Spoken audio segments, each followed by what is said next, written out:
तो तैयार तो हो गई हूँ मैं रील बनाने के लिए। अगर आप लोग लाइक कमेंट नहीं किए ना तो मेरा जितना मेहनत की हूँ सब बर्बाद हो जाएगा। ओके, अगर आप लोगों को वीडियो अच्छा लगे तो प्यारा प्यारा कमेंट कीजिएगा और मीठा मीठा लाइक कीजिएगा। ठीक है, लाइक शेयर कमेंट सब कीजिएगा। ओके, और आज मैं बिल्कुल अपने मन से तैयार हुई हूँ क्योंकि आप लोगों के लिए। तो प्लीज़ लाइक कमेंट और शेयर। Okay, bye bye.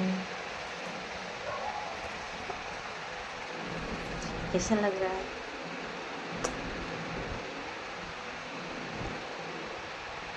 सब हमारे दीदी लोग भैया लोग सब लोग कमेंट कीजिए, नहीं दीदी नाराज हो जाएगी।